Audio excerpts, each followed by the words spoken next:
Hey everybody, welcome back. Today we've got some bills that we need to talk to, and one of them is from Ireland. Now you're going to be shocked about how this Ireland Bill 2022 reminds you of the book 1984 by George Orwell. And a matter of fact, what I did for you guys is I put this article in ChatGPT and I said, relate this article to the book George Orwell 1984. And you're going to flip out when you hear what it says. We've got another Bill 686 that talks about the Restrict Act. I've mentioned this before, but as a content creator and people that enjoy freedom of speech, we need to watch these. This was 2 months ago. I just want to touch on it. And scientists say meat is a crucial part of the human diet. We're going to go through and see why exactly is it thousands of scientists getting together, they're calling it the Dublin Act, and saying, hey, we got to have meat. It's that simple. You vegans aren't going to like it, but don't shoot the messenger. We do have a sponsor today. Thank you, MCF Energy. Guys, they've got a play in Europe on natural gas. There hasn't been anybody over there drilling for natural gas in 50 years. Nobody serious anyway. They just raised $12 million. The insiders raised the $12 million. The stock went at 50 cents. The stock. All right, guys. So I want to talk about the Bill 2022 in Ireland. I'm going to read a little bit and I'm going to relate a little bit. Okay, under the proposed Irish legislation includes race, skin color, nationality, religion, national or ethnic origin, descent, gender, sex characteristics, sexual orientation, everything you can imagine is included. If someone disseminates or possesses content that incites hatred against a person or group of persons, they could be found guilty of a hate crime. Bill 2022, aka the thought crime legislation. All right. I said, ChatGPT, relate this article to 1984. It said, okay. In 1984, the government used surveillance to monitor its citizens' behavior and thoughts.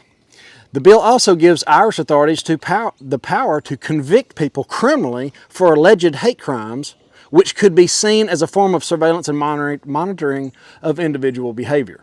That's just one time. Now, I'm going to get into the rest of the bill.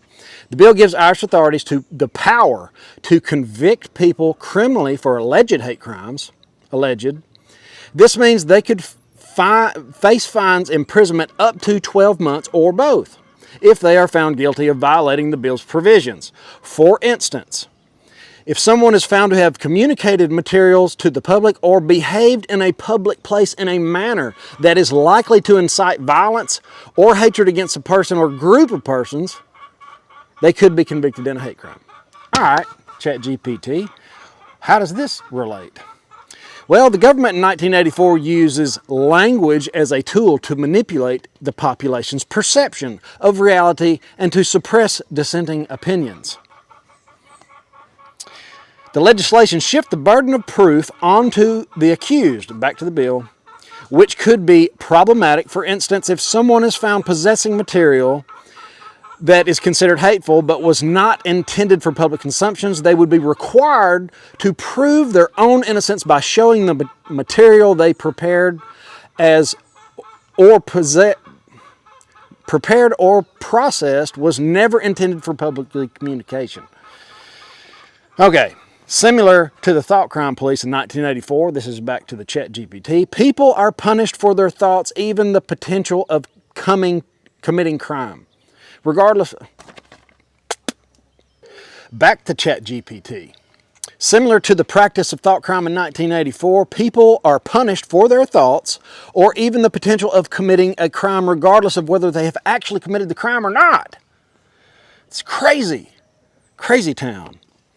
Concerns have been raised that the new hate speech bill might harm religious freedoms. Might is on a chicken's butt. It will. In Ireland, for instance, priests may hold opinions on subjects like gender or sexual identity that can be seen as violating a bill's provisions, thereby putting them under the risk of prosecution. The proposed legislation is in the second stage of its legislative approval. All right. That's what's going on in Ireland. It always starts somewhere else first. The thought police they're in Ireland for sure. All right, next, the bill that we need to keep an eye on, this was introduced in 2 months ago today, actually. Bill summary of 686. It's called Restricting the Emergence of Security Threats and Risk of Information and Communications Technology Act, also known as the Restrict Act. You would think they would come up with something opposite of exactly what it is, but they didn't this time. The bill requires federal actions to identify and mitigate foreign threats to information and communications technology, products and services, social media applications. It also establishes civil and criminal penalties for violations under the bill. The Department of Commerce must identify, deter, disrupt, prevent, prohibit, investigate, mitigate transactions involving ICT productions and services. All right, here's the deal.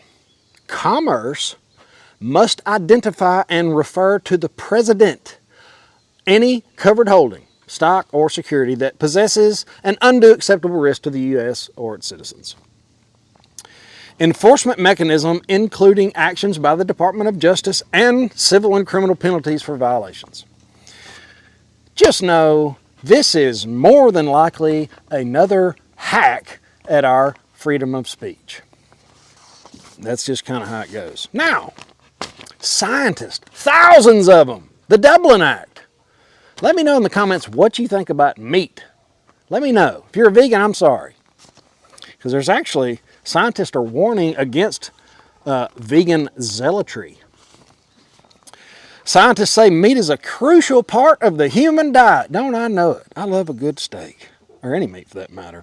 The article highlights a special issue of the journal Animal Frontiers where experts have warned against the societal push towards plant-based diets. Citing the negative impact on poor communities with low meat intake.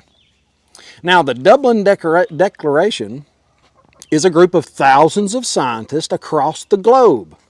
They have joined forces to defend meat and meat-supported diets and that contradict some common claims made by the establishment. Their words, not mine. Institutions against livestock and agriculture. The scientists stress that meats provide vital nutrients such as protein, vitamin B12, retinol, omega-3 fatty acids, iron, and zinc, and more important compounds for metabolism such as taurine and creatine. I love creatine. I think everybody should take it. I'm not a doctor. Which are not found in vegan diets. Veganism is a first world ideology, says the scientist, that is impractical for the majority of the global population. Developing countries such as India have 70% meat-eating population. And the article suggests that anti-meat movement is influenced by the globalist. Now who'd have thunk that? Like the UN and the WEF, which aim to make meat an unaffordable luxury through emissions taxation on farmers and agricultural products.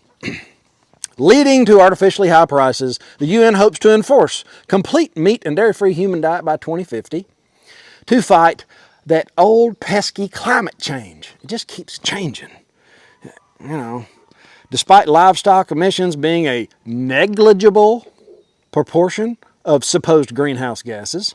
Here's the deal. The group in the Dublin Declaration say there is no vegan equivalent that fills these nutrition needs and a number of supplements are required to keep vegans healthy. So, guys, this puts me in mind of salt. Okay, I'm gonna get real close to the camera. Are you eating enough salt? Tell me you're eating enough salt. I read the book, The Salt Fix, and I will never look at salt the same. We have been lied to. I'm not a doctor. Read it for yourself. But they gave a rat back in the 50s 10 times the salt it needed and it made its blood pressure go up, so they told the whole human population that salt was bad. And now we have people with GERD and all these other strange illnesses because they're not eating enough salt. That's the book. It's not me telling you what to do. Just read it. The Salt Fix. Real simple. About halfway through it, you'll know exactly where you sit. You'll know what you need to do. You know, eggs are bad, salt's bad, butter's bad, all this stuff that's not true. Get your mind right on salt. Butter, you know, check it out. Which one's better? Butter or margarine? Eggs. Eggs are bad, eggs are good, eggs are bad, you know. I went to the doctor the other day. I told him, I said, this ought to be interesting. He said, why? I said, when you get my blood work back, just know that I eat 12 eggs a day and about 5 pounds of meat, red meat, a week. He said, oh, this should be interesting. Everything came back great. Cholesterol was way up. The good side and the bad side was way down. So be careful who you're listening to. All right, now, you know, Russia has cut their supply of natural gas over to Europe.